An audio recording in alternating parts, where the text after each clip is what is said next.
Hi friends, ಎಲ್ರಿಗೂ ನಮಸ್ತೆ. Welcome back to Deepika lifestyle and blogs. ಎಲ್ಲರೂ ಹೇಗಿದ್ದೀರಾ? ನಾನು ಚೆನ್ನಾಗಿದ್ದೀನಿ. ಐ ಹೋಪ್ ನೀವೆಲ್ಲರೂ ಚೆನ್ನಾಗಿದ್ದೀರಾ ಅಂತ ಅಂದ್ಕೊಂಡಿದ್ದೀನಿ.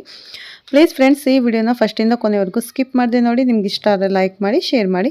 ಹಾಗೆ ಓಂ ನಮಃ ಶಿವಾಯ ಅಥವಾ ಓಂ ಶನೇಶ್ವರಾಯ ನಮಃ ಅಂತ ಕಮೆಂಟ್ ಮಾಡೋದನ್ನು ಖಂಡಿತ ಮರಿಬೇಡಿ ಸ್ನೇಹಿತರೆ. ಹೊಸದಾಗಿ ನೋಡ್ತಾ ಇರೋರು ಫಸ್ಟ್ ನನ್ನ ಚಾನಲ್ಗೆ ಸಬ್ಸ್ಕ್ರೈಬ್ ಮಾಡ್ಕೊಳ್ಳಿ. ಪಕ್ಕದಲ್ಲಿರೋ ಬೆಲ್ ಐಕನ್ ಕ್ಲಿಕ್ ಮಾಡಿ. ನಾನಕ್ಕೂ ಪ್ರತಿಯೊಂದು ವಿಡಿಯೋ ನಿಮಗೆ ನೋಟಿಫಿಕೇಷನ್ಗೆ ಬರುತ್ತೆ, ತಕ್ಷಣ ನೋಡ್ಬೋದು ಸ್ನೇಹಿತರೆ. ಬನ್ನಿ, ನಾನಿವಾಗ ತಿಳಿಸ್ಕೊಡ್ತಾ ಇದ್ದೀನಿ ಮೇಷರಾಶಿ 2026 ಭವಿಷ್ಯವನ್ನು. ಈ ಮಾಹಿತಿಯನ್ನು ನೀವು ಸಂಪೂರ್ಣ ನೋಡಬೇಕು ಅಂದರೆ ಎಲ್ಲೂ ವಿಡಿಯೋನ ಸ್ಕಿಪ್ ಮಾಡೋಕ್ಕೆ ಹೋಗಬೇಡಿ, ಓಕೆನಾ?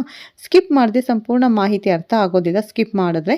ಹಾಗಾಗಿ ವಿಡಿಯೋನ ಸ್ಕಿಪ್ ಮಾಡದೆ ಪೂರ್ತಿಯಾಗಿ ನೋಡಿ ಅಂತ ಕೇಳ್ಕೊತೀನಿ. ಓಕೆ, ಇವಾಗ ವಿಡಿಯೋನ ಸ್ಟಾರ್ಟ್ ಮಾಡೋಣ ಬನ್ನಿ ಸ್ನೇಹಿತರೆ.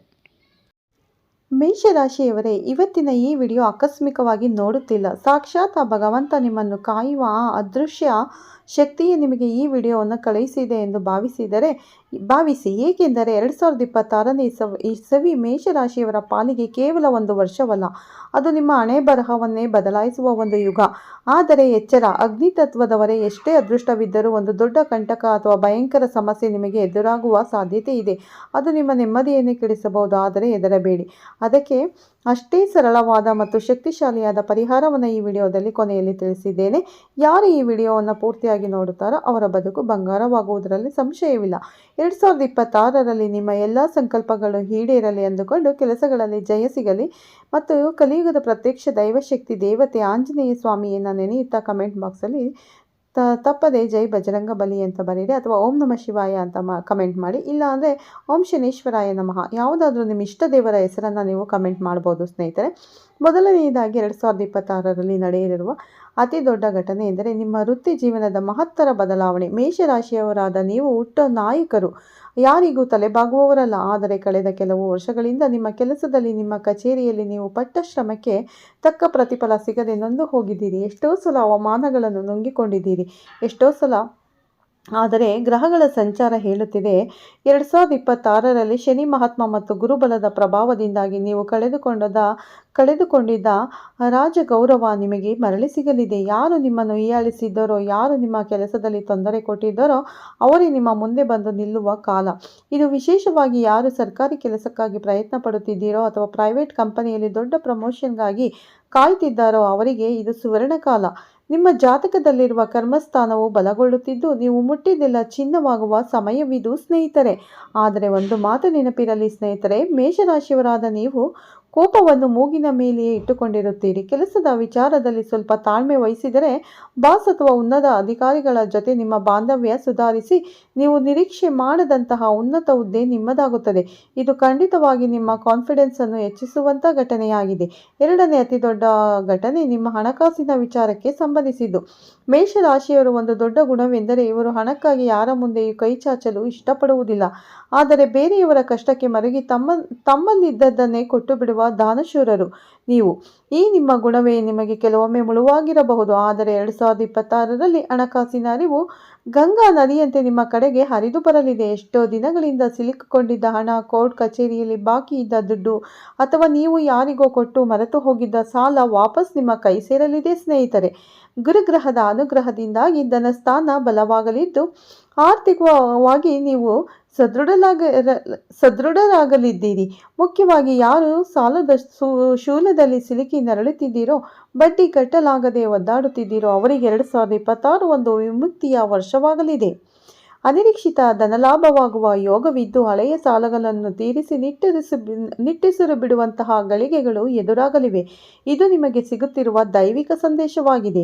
ನಿಮ್ಮ ಕಷ್ಟಗಳು ಶಾಶ್ವತವಲ್ಲ ಸ್ನೇಹಿತರೆ. ಲಕ್ಷ್ಮೀದೇವಿಯ ಕೃಪೆ ನಿಮ್ಮ ಮನೆ ಬಾಗಿಲಿಗೆ ಬಂದಿದೆ. ಅದನ್ನು ಬರಮಾಡಿಕೊಳ್ಳಲು ಸಿದ್ಧರಾಗಿ. ಮೂರನೇ ಅದ್ಭುತ ಘಟನೆ ಪ್ರತಿಯೊಬ್ಬ ಮನುಷ್ಯನ ಕನಸಾದ ಸ್ವಂತ ಮನೆ ಮತ್ತು ವಾಹನ. ಮೇಷರಾಶಿಯವರೇ, ನೀವು ಕನಸು ಕಾಣುವುದರಲ್ಲಿ ಮತ್ತು ಅದನ್ನು ನನಸು ಮಾಡಿಕೊಳ್ಳುವುದರಲ್ಲಿ ಛಲವಂತರು. 2026ರಲ್ಲಿ ಚತುರ್ಥ ಭಾವದ ಲಾಭದಿಂದಾಗಿ ಸ್ವಂತ ಸೂರು ಹೊಂದುವ ನಿಮ್ಮ ಕನಸು ನನಸಾಗಲಿದೆ. ಅದು ನಿವೇಶನ ಖರೀದಿಸುವುದಿರಬಹುದು ಅಥವಾ ಹಳೆಯ ಮನೆಯನ್ನು ರಿನೋವೇಷನ್ ಮಾಡುವುದಿರಬಹುದು. ಒಟ್ಟಿನಲ್ಲಿ ನಿಮ್ಮ ಹೆಸರಿನಲ್ಲಿ ಆಸ್ತಿ ನೋಂದಣಿಯಾಗುವ ಪ್ರಬಲ ಯೋಗವಿದೆ. ಇನ್ನು ವಾಹನದ ವಿಚಾರಕ್ಕೆ ಬರುವುದಾದರೆ ಬಹಳ ದಿನಗಳಿಂದ ಒಂದು ಹೊಸ ಕಾರ್ ಅಥವಾ ಬೈಕು ತಗೊಳ್ಬೇಕು ಎಂದು ಅಂದುಕೊಂಡಿದ್ದವರಿಗೆ ಇದು ಸರಿಯಾದ ಸಮಯ. ಕೇವಲ ವಾಹನವಷ್ಟೇ ಅಲ್ಲ, ಮನೆಯಲ್ಲಿ ಬಳಸುವ ಐಷಾರಾಮಿ ಎಲೆಕ್ಟ್ರಾನಿಕ್ ಡಿವೈಸಸ್, ಟಿವಿ, ಫ್ರಿಡ್ಜ್ ಅಥವಾ ಲೇಟೆಸ್ಟ್ ಗ್ಯಾಜೆಟ್ಗಳನ್ನು ಖರೀದಿಸುವ ಯೋಗವಿದೆ ಸ್ನೇಹಿತರೆ ನಿಮಗೆ. ಆದರೆ ಒಂದು ಎಚ್ಚರಿಕೆ, ಮೇಷರಾಶಿಯವರಿಗೆ ಆತುರ ಜಾಸ್ತಿ. ಆಸ್ತಿ ಅಥವಾ ವಾಹನ ಕೊಳ್ಳುವಾಗ ದಾಖಲೆಗಳನ್ನು ಸರಿಯಾಗಿ ಪರಿಶೀಲಿಸಿಕೊಳ್ಳುವುದು ಉತ್ತಮ, ಬಹಳ ಮುಖ್ಯ. ಇಲ್ಲದಿದ್ದರೆ ಸಣ್ಣ ಎಡವಟ್ಟಾಗುವ ಸಾಧ್ಯತೆ ಇರುತ್ತದೆ. ನಿಮ್ಮ ಆತುರದ ನಿರ್ಧಾರಗಳನ್ನು ಬದಿಗಿಟ್ಟು ಮನೆಯ ಹಿರಿಯರ ಸಲಹೆ ಪಡೆದು ಮುಂದುವರೆದರೆ 2026ರಲ್ಲಿ ಗೃಹ ಪ್ರವೇಶ ಮಾಡುವುದು ಖಚಿತ. 4ನೇ ಪ್ರಮುಖ ಘಟನೆ ನಿಮ್ಮ ವೈಯಕ್ತಿಕ ಜೀವನಕ್ಕೆ ಸಂಬಂಧಿಸಿದ್ದು. ಮೇಷರಾಶಿಯವರು ಹೊರಗಡೆ ನೋಡಿದರೆ ಕಠಿಣ ಎನಿಸಿದರೂ ಒಳಗಡೆ ಅಷ್ಟೇ ಮೃದು ಸ್ವಭಾವದವರು, ಕರುಣಾಮಯಿಗಳು. ಆದರೆ ನಿಮ್ಮ ಸಿಟ್ಟು ನಿಮ್ಮ ಸಂಬಂಧಗಳನ್ನು ಹಾಳು ಮಾಡುತ್ತಿದ್ದರೆ 2026ರಲ್ಲಿ ಅವಿವಾಹಿತರಿಗೆ ಕಂಕಣ ಭಾಗ್ಯ ಕೂಡಿ ಬರಲಿದೆ. ಇದುವರೆಗೂ ಎಷ್ಟೇ ಸಂಬಂಧಗಳು ಬಂದರೂ ಮುರಿದು ಹೋಗುತ್ತಿದ್ದರೆ ಈ ವರ್ಷ ಮನಸ್ಸಿಗೆ ಒಪ್ಪುವಂತಹ, ನಿಮ್ಮನ್ನು ಅರ್ಥ ಮಾಡಿಕೊಳ್ಳುವಂತಹ ಸಂಗಾತಿ ಸಿಗಲಿದ್ದಾರೆ. ಇನ್ನು ಈಗಾಗಲೇ ಮದುವೆಯಾಗಿ ದಾಂಪತ್ಯದಲ್ಲಿ ಸಣ್ಣ ಪುಟ್ಟ ಜಗಳ, ಮನಸ್ತಾಪ ಅಥವಾ ವಿರಸವಿದ್ದರೆ ಅದೆಲ್ಲವೂ ಮೋಡದಂತೆ ಕರಗಿ ಹೋಗಲಿದೆ. ಗುರುಬಲವು ನಿಮ್ಮ ಕುಟುಂಬದಲ್ಲಿ ಶಾಂತಿಯನ್ನು ನೆಲೆಸುವಂತೆ ಮಾಡಲಿದೆ. ಪ್ರೇಮಿಗಳಂತೂ ಇದು ಸುವರ್ಣಯುಗ. ಮನೆಯಲ್ಲಿ ವಿರೋಧವಿದ್ದರೆ ಹಿರಿಯರ ಮನವೊಲಿಸಿ ಪ್ರೇಮ ವಿವಾಹವಾಗಲು 2026 ಅತ್ಯಂತ ಸೂಕ್ತವಾಗಿದೆ ಸ್ನೇಹಿತರೆ. ಇಲ್ಲಿ ಒಂದು ಕಿವಿ ಮಾತು. ಸಂಗಾತಿಯ ಮಾತುಗಳಿಗೆ ಸ್ವಲ್ಪ ಬೆಲೆ ಕೊಡಿ. ನಿಮ್ಮ ಹಠಮಾರಿತನವನ್ನು ಬಿಟ್ಟರೆ ಸಂಸಾರ ಸುಖಮಯವಾಗುತ್ತದೆ. ಮತ್ತೆ ಇದ್ದ ಆಸ್ತಿ ವಿವಾದಗಳು ಅಥವಾ ಮನಸ್ತಾಪಗಳು ಹಿರಿಯರ ಮಧ್ಯಸ್ಥಿಕೆಯಿಂದ ಬಗೆಹರಿಯಲಿವೆ. ಕುಟುಂಬದಲ್ಲಿ ಶುಭ ಕಾರ್ಯ ನಡೆಯುವ ಮೂಲಕ ಎಲ್ಲರೂ ಒಂದಾಗುವ ಕಾಲ ಸನ್ನಿಹಿತವಾಗಿದೆ. 5ನೇ ಘಟನೆ ವಿದ್ಯಾರ್ಥಿಗಳಿಗೆ ಮತ್ತು ಕಲಿಯುವ ಆಸಕ್ತಿ ಇರುವವರಿಗೆ ಒಂದು ವರದಾನವಿದ್ದಂತೆ. ಮೇಷರಾಶಿಯವರ ಬುದ್ಧಿವಂತಿಕೆ ಮತ್ತು ಗ್ರಹಣ ಶಕ್ತಿ ಅದ್ಭುತವಾಗಿರುತ್ತದೆ. 2026ರಲ್ಲಿ ವಿದ್ಯಾರ್ಥಿಗಳಿಗೆ ವಿದ್ಯಾಭ್ಯಾಸದಲ್ಲಿ ಉನ್ನತ ಮಟ್ಟದ ಯಶಸ್ಸು ಸಿಗಲಿದೆ. ಯಾರು ಸ್ಪರ್ಧಾತ್ಮಕ ಪರೀಕ್ಷೆಗಳನ್ನು ಬರೆಯುತ್ತಿದ್ದೀರೋ ಅಥವಾ ಉನ್ನತ ವ್ಯಾಸಂಗಕ್ಕಾಗಿ ವಿದೇಶಕ್ಕೆ ಹೋಗಲು ಬಯಸುತ್ತಿದ್ದೀರೋ ಅವರಿಗೆ ಗ್ರಹಗಳ ಸಂಪೂರ್ಣ ಬೆಂಬಲವಿದೆ. ಕೇವಲ ವಿದ್ಯಾರ್ಥಿಗಳಷ್ಟೇ ಅಲ್ಲ, ಉದ್ಯೋಗದಲ್ಲಿರುವವರು ಕೂಡ ಹೊಸ ಸ್ಕಿಲ್ಗಳನ್ನು ಕಲಿಯಲು ಮುಂದಾಗಲಿದ್ದೀರಿ. ಇವತ್ತಿನ ಕಾಲಘಟ್ಟದಲ್ಲಿ ಟೆಕ್ನಾಲಜಿ, AI ಅಥವಾ ಶೇರ್ ಮಾರ್ಕೆಟ್ ನಂತರ ಹೊಸ ವಿಷಯಗಳ ಕಡೆಗೆ ನಿಮ್ಮ ಆಸಕ್ತಿ ಹೆಚ್ಚಾಗಲಿದೆ. ಇದು ನಿಮ್ಮ ವೃತ್ತಿ ಬದುಕಿಗೆ ದೊಡ್ಡ ತಿರುವು ನೀಡಲಿದೆ ಸ್ನೇಹಿತರೆ. ಮೇಷರಾಶಿಯವರಾದ ನೀವು ಹೊಸದನ್ನು ಕಲಿಯಲು ಯಾವಾಗಲೂ ಉತ್ಸುಕರಾಗಿರುತ್ತೀರಿ. ಈ ಉತ್ಸಾಹವೇ ಈ ವರ್ಷ ನಿಮ್ಮನ್ನು ಎತ್ತರಕ್ಕೆ ಕರೆದೊಯ್ಯಲಿದೆ. ಪೋಷಕರಿಗೆ ತಮ್ಮ ಮಕ್ಕಳ ವಿದ್ಯಾಭ್ಯಾಸದ ಬಗ್ಗೆ ಚಿಂತೆಯೇ ದೂರವಾಗಲಿದೆ. ಮಕ್ಕಳು ಅಂದುಕೊಂಡ ಸಾಧನೆ ಮಾಡಿ ಕೀರ್ತಿ ತರಲಿದ್ದಾರೆ. 6ನೇ ಘಟನೆಯು ಹೂಡಿಕೆದಾರರಿಗೆ ರೋಮಾಂಚನಕಾರಿ ವಿಷಯವಾಗಿದೆ. ಮೇಷರಾಶಿಯವರಿಗೆ ರಿಸ್ಕ್ ತೆಗೆದುಕೊಳ್ಳುವುದು ಎಂದರೆ ಇಷ್ಟ. 2026ರಲ್ಲಿ ಶೇರ್ ಮಾರ್ಕೆಟ್, ಟ್ರೇಡಿಂಗ್ ಅಥವಾ ಮ್ಯೂಚುಯಲ್ ಫಂಡ್ಗಳಲ್ಲಿ ಹೂಡಿಕೆ ಮಾಡುವವರಿಗೆ ಅಥವಾ ಮಾಡಲು ಬಯಸುವವರಿಗೆ ಅದೃಷ್ಟದ ಬಾಗಿಲು ತೆರೆಯಲಿದೆ. ಪಂಚಮ ಸ್ಥಾನದ ಅಧಿಪತಿಯ ಕೃಪೆಯಿಂದ ಊಹೆಗೂ ಮೀರಿದ ಲಾಭ ಸಿಗುವ ಸಾಧ್ಯತೆಗಳಿವೆ. ಆದರೆ ನೆನಪಿರಲಿ, ಮೇಷರಾಶಿಯವರು ಕೆಲವೊಮ್ಮೆ ಅತಿಯಾದ ಆತ್ಮವಿಶ್ವಾಸದಿಂದ ಎಡವಟ್ಟು ಮಾಡಿಕೊಳ್ಳುತ್ತಾರೆ. ಹಾಗಾಗಿ ಬೇರೆಯವರು ಹೇಳಿದರೂ ಎಂಥ ಕಣ್ಣು ಮುಚ್ಚಿ ದುಡ್ಡು ಹಾಕಬೇಡಿ. ನಿಮ್ಮ ಸ್ವಂತ ಬುದ್ಧಿಶಕ್ತಿಯನ್ನು ಉಪಯೋಗಿಸಿ ಸರಿಯಾದ ಸಲಹೆ ಪಡೆದು ಹೂಡಿಕೆ ಮಾಡಿದರೆ ದೊಡ್ಡ ಮಟ್ಟದ ಹಣವನ್ನು ಸಂಪಾದನೆ ಮಾಡಬಹುದು. ವಿಶೇಷವಾಗಿ ದೀರ್ಘಕಾಲದ ಹೂಡಿಕೆಗಳು ಈ ವರ್ಷ ನಿಮಗೆ ಬಂಪರ್ ಲಾಭ ತಂದುಕೊಡಲಿದೆ. ಇದು ನಿಮ್ಮ ಆರ್ಥಿಕ ಪರಿಸ್ಥಿತಿಯನ್ನೇ ಬದಲಾಯಿಸುವ ಶಕ್ತಿ ಹೊಂದಿದೆ. 7ನೇ ಘಟನೆ ವಿದೇಶ ಯೋಗ. ಬಹಳ ಜನ ಮೇಷರಾಶಿಯವರು ವಿದೇಶದಲ್ಲಿ ಕೆಲಸ ಮಾಡಬೇಕು ಅಥವಾ ಒಮ್ಮೆಯಾದರೂ ವಿದೇಶಕ್ಕೆ ಹೋಗಿ ಬರಬೇಕು ಎಂದು ಕನಸು ಕಾಣುತ್ತಿರುತ್ತಾರೆ. 2026ರಲ್ಲಿ 12ನೇ ಮನೆಯ ಸಕ್ರಿಯತೆಯಿಂದಾಗಿ ವಿದೇಶ ಪ್ರಯಾಣದ ಯೋಗ ಪ್ರಬಲವಾಗಿದೆ. ನಿಮಗೆ ಉದ್ಯೋಗಕ್ಕಾಗಿ, ವ್ಯಾಪಾರಕ್ಕಾಗಿ ಅಥವಾ ಕೇವಲ ಪ್ರವಾಸಕ್ಕಾದರೂ ನೀವು ಸಮುದ್ರ ಲಂಘನ ಮಾಡುವ ವಿದೇಶ ಪ್ರಯಾಣ ಮಾಡುವ ಸಾಧ್ಯತೆ ತುಂಬ ಇದೆ ಅಂತ ಹೇಳ್ಬೋದು. ವೀಸಾ ಸಮಸ್ಯೆಗಳಿಂದ ಅಂಟುಕೊಂಡಿದ್ದ ಅಡೆತಡೆಗಳು ನಿವಾರಣೆಯಾಗಲಿದೆ. ಇನ್ನು ಕೆಲವರಿಗೆ ತೀರ್ಥಕ್ಷೇತ್ರಗಳ ದರ್ಶನ, ಪುಣ್ಯಕ್ಷೇತ್ರಗಳ ಭೇಟಿ ನೀಡುವ ಭಾಗ್ಯವೂ ಇದೆ ಸ್ನೇಹಿತರೆ. ಈ ಪ್ರಯಾಣಗಳು ನಿಮಗೆ ಮಾನಸಿಕ ನೆಮ್ಮದಿಯನ್ನು ಮತ್ತು ಹೊಸ ಅನುಭವವನ್ನು ನೀಡಲಿದೆ.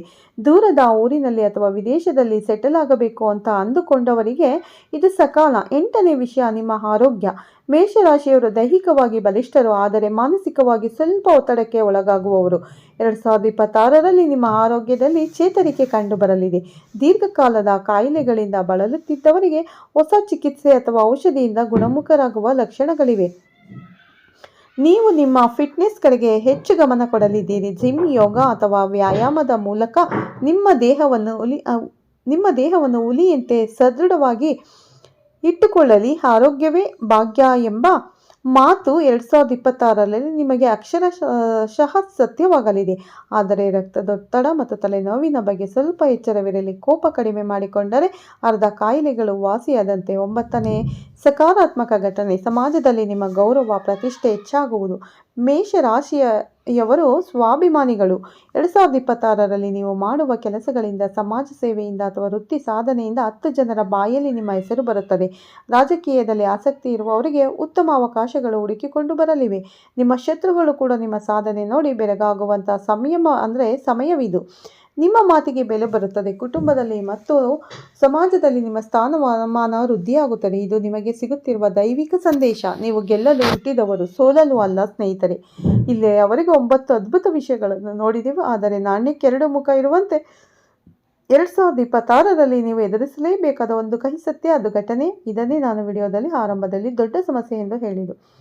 ಮೇಷರಾಶಿಯವರ ಅತಿ ದೊಡ್ಡ ನ್ಯೂನತೆ ಎಂದರೆ ನಂಬಿಕೆ. ನೀವು ತುಂಬ ಮುಗ್ಧರು. ಎದುರಿನವರು ಒಳ್ಳೆಯವರಾಗಿ ಮಾತನಾಡಿದರೆ ಬೇಗ ಕರಗಿ ಬಿಡುತ್ತೀರಿ. ಅವರನ್ನು ಸಂಪೂರ್ಣ ನಂಬಿ ಬಿಡುತ್ತೀರಿ. 2026ರಲ್ಲಿ ನಿಮಗೆ ತೀರಾ ಹತ್ತಿರದವರಿಂದಲೇ ನೀವು ಪ್ರಾಣಕ್ಕಿಂತ ಹೆಚ್ಚಾಗಿ ನಂಬಿದವರಿಂದಲೇ ಮೋಸ ಹೋಗುವ ಸಾಧ್ಯತೆ ಇದೆ. ಅದು ಹಣದ ವಿಚಾರದಲ್ಲಿರಬಹುದು ಅಥವಾ ಸಂಬಂಧದ ವಿಚಾರದಲ್ಲಿರಬಹುದು. ಬೆನ್ನ ಹಿಂದೆ ಚುರಿ ಹಾಕುವ ಕೆಲಸ ನಡೆಯಬಹುದು. ನಾನು ಮಾಡಿದ ಉಪಕಾರಕ್ಕೆ ಇದು ಪ್ರತಿಫಲ ಎಂದು ನೀವು ಕಣ್ಣೀರು ಹಾಕುವ ಸನ್ನಿವೇಶ ಎದುರಾಗಬಹುದು. ಜೊತೆಗೆ ನಿಮ್ಮ ಸಿಟ್ಟು ಮತ್ತು ಆತುರ ಕ್ಷಣಿಕ ಕೋಪಕ್ಕೆ ಬಲೆಯಾಗಿ ಕೈಯಲ್ಲಿರುವ ಒಳ್ಳೆಯ ಅವಕಾಶವನ್ನು ಅಥವಾ ಸಂಬಂಧವನ್ನು ನೀವೇ ಹಾಳು ಮಾಡಿಕೊಳ್ಳುವ ಸಾಧ್ಯತೆ ಇದೆ. ನಿಮ್ಮ ನೇರ ನಡೆ ನುಡಿ ಕೆಲವರಿಗೆ ಅಹಂಕಾರ ಎಂದು ಅನ್ನಿಸಬಹುದು. ಇದರಿಂದ ಗುಪ್ತ ಶತ್ರುಗಳು ಹುಟ್ಟಿಕೊಳ್ಳಬಹುದು. ಹಾಗಾದರೆ ಇದಕ್ಕೆ ಪರಿಹಾರವೇನು? ಈ ಸಮಸ್ಯೆಯಿಂದ ಪಾರಾಗುವುದು ಹೇಗೆ? ಚಿಂತಿಸಬೇಡಿ ಸ್ನೇಹಿತರೆ. ಅದಕ್ಕಾಗಿಯೇ ವಿಡಿಯೋದ ಮುಂದಿನ ಭಾಗದಲ್ಲಿ ರಾಮಬಾಣದಂತೆ ಪರಿಹಾರಗಳನ್ನು ನೀಡಲಿದ್ದೇನೆ. ನೋಡಿ, 2026ರಲ್ಲಿ ಬರುವ ಎಲ್ಲ ಅಡೆತಡೆಗಳನ್ನು ನಿವಾರಿಸಿಕೊಂಡು ಯಶಸ್ಸಿನ ಶಿಖರ ಏರಲು ಮೇಷರಾಶಿಯವರು ಸರಳ ಆದರೆ ಶಕ್ತಿಶಾಲಿ ಪರಿಹಾರವನ್ನು ಪಾಲಿಸಲೇಬೇಕು. ಮೊದಲನೆಯದು ನಿಮ್ಮ ಅಧಿದೇವತೆ ಕುಜ. ಮಂಗಳವಾರದಂದು ಸುಬ್ರಹ್ಮಣ್ಯ ಸ್ವಾಮಿಯ ದೇವಸ್ಥಾನಕ್ಕೆ ಭೇಟಿ ನೀಡಿ ಅಥವಾ ಮನೆಯಲ್ಲಿ ಸುಬ್ರಹ್ಮಣ್ಯನಿಗೆ ನಮಸ್ಕರಿಸಿ. ಇದು ನಿಮ್ಮ ಶತ್ರು ಭಾವವನ್ನು ಮತ್ತು ಕೋಪವನ್ನು ಕಡಿಮೆ ಮಾಡುತ್ತದೆ. ಎರಡನೆಯದು ಹನುಮಂತನ ಆರಾಧನೆ. ಮೇಷರಾಶಿಯವರಿಗೆ ಆಂಜನೇಯನೇ ಬೆನ್ನೆಲುಬು. ಪ್ರತಿದಿನ ಅಥವಾ ಕನಿಷ್ಠ ಪಕ್ಷ ಮಂಗಳವಾರ ಮತ್ತು ಶನಿವಾರ ಹನುಮಾನ್ ಚಾಲಿಸವನ್ನು ಪಠಿಸಿ. ಇದು ನಿಮಗೆ ಮಾನಸಿಕ ಧೈರ್ಯವನ್ನು ನೀಡುತ್ತದೆ ಮತ್ತು ಎಂಥದ್ದೇ ಸಂಕಷ್ಟ ಬಂದರೂ ಅದನ್ನು ಎದುರಿಸುವ ಶಕ್ತಿ ಕೊಡುತ್ತದೆ. ಸಾಧ್ಯವಾದರೆ ಮಂಗಳವಾರದಂದು ವೀಳ್ಯದೆಲೆ ಅಥವಾ ಕೆಂಪು ಬಣ್ಣದ ಹೂಗಳನ್ನು ಆಂಜನೇಯ ಸ್ವಾಮಿಗೆ ಅರ್ಪಿಸಿ. ಮೂರನೆಯದಾಗಿ ದಾನ ಧರ್ಮ. ನಿಮಗೆ ಮೋಸ ಹೋಗುವ ಸಾಧ್ಯತೆ ಇರುವುದರಿಂದ ನೀವು ಮಾಡುವ ದಾನವನ್ನು ಸ್ವಲ್ಪ ಎಚ್ಚರಿಕೆಯಿಂದ ಮಾಡಿ. ಆದರೆ ಬಡವರಿಗೆ ಅನ್ನದಾನ ಮಾಡುವುದನ್ನು ನಿಲ್ಲಿಸಬೇಡಿ. ಪಕ್ಷಿಗಳಿಗೆ ಮತ್ತು ಪ್ರಾಣಿಗಳಿಗೆ ನೀರು ಮತ್ತು ಆಹಾರವನ್ನು ನೀಡಿ. ಇದು ನಿಮ್ಮ ಕರ್ಮ ದೋಷಗಳನ್ನು ಕಳೆಯುತ್ತದೆ ಸ್ನೇಹಿತರೆ. ಕೊನೆಯದಾಗಿ ಸೂರ್ಯ ನಮಸ್ಕಾರ. ಪ್ರತಿದಿನ ಬೆಳಗ್ಗೆ ಎದ್ದು ಸೂರ್ಯನಿಗೆ ಅರ್ಚನೆ ಬಿಡುವುದರಿಂದ ನಿಮ್ಮ ತೇಜಸ್ಸು ಹೆಚ್ಚುತ್ತದೆ. ಸರ್ಕಾರಿ ಕೆಲಸಗಳಲ್ಲಿ ಜಯ ಸಿಗುತ್ತದೆ ಮತ್ತು ಆರೋಗ್ಯ ಸುಧಾರಿಸುತ್ತದೆ. ಸ್ನೇಹಿತರೆ, 2026 ನಿಮಗೆ ಕೇವಲ ಒಂದು ವರ್ಷವಲ್ಲ, ಅದು ನಿಮ್ಮ ಸಾಮ್ರಾಜ್ಯವನ್ನು ಕಟ್ಟುವ ಸಮಯ. ದೇವರ ಮೇಲೆ ಭರವಸೆ ಇಡಿ. ನಿಮ್ಮ ಪ್ರಯತ್ನಗಳನ್ನು ಎಂದಿಗೂ ನಿಲ್ಲಿಸಬೇಡಿ. ಖಂಡಿತವಾಗಿಯೂ ಜಯ ನಿಮ್ಮದೇ. ಈ ವಿಡಿಯೋ ಮುಗಿಸುವ ಮುನ್ನ ನಿಮಗೊಂದು ಪ್ರಶ್ನೆ. 2026ರಲ್ಲಿ ನೀವು ನಿಮ್ಮ ಜೀವನದಲ್ಲಿ ಯಾವ ಒಂದು ದೊಡ್ಡ ಬದಲಾವಣೆಯನ್ನು ಅತಿಯಾಗಿ ನಿರೀಕ್ಷಿಸುತ್ತಿದ್ದೀರಿ ಅಂತ ಈ ವಿಡಿಯೋದಲ್ಲಿ ನನಗೆ ಕಮೆಂಟ್ ಮಾಡಿ ಸ್ನೇಹಿತರೆ. ಈ ವಿಡಿಯೋನ ನಾನು ಇಲ್ಲೇ ಮುಗಿಸ್ತಾ ಇದ್ದೀನಿ. ಈ ವಿಡಿಯೋ ಇಷ್ಟ ಆದರೆ ಲೈಕ್ ಮಾಡಿ, ಶೇರ್ ಮಾಡಿ. ಓಂ ನಮಃ ಶಿವಾಯ ಅಥವಾ ಓಂ ಶನೇಶ್ವರಾಯ ನಮಃ ಅಂತ ಕಮೆಂಟ್ ಮಾಡಿ. ಹೊಸದಾಗಿ ನೋಡೋರು ನನ್ನ ಚಾನಲ್ಗೆ ಸಬ್ಸ್ಕ್ರೈಬ್ ಮಾಡ್ಕೊಳ್ಳಿ. ಪಕ್ಕದಲ್ಲಿರೋ ಬೆಲ್ ಐಕನ್ ಕ್ಲಿಕ್ ಮಾಡಿ. ನಾನು ಹಾಕೋ ಪ್ರತಿಯೊಂದು ವಿಡಿಯೋ ನೋಟಿಫಿಕೇಷನ್ಗೆ ಬರುತ್ತೆ, ತಕ್ಷಣ ನೋಡ್ಬೋದು. ಎಲ್ಲರಿಗೂ ಧನ್ಯವಾದಗಳು. ಮತ್ತೆ ಸಿಗ್ತೀನಿ ಉತ್ತಮ ರಾಶಿ ಭವಿಷ್ಯದೊಂದಿಗೆ ಸ್ನೇಹಿತರೆ. ಅಲ್ಲಿವರೆಗೂ ಧನ್ಯವಾದಗಳು. ಒಳ್ಳೆಯದಾಗಲಿ ಎಲ್ರಿಗೂ.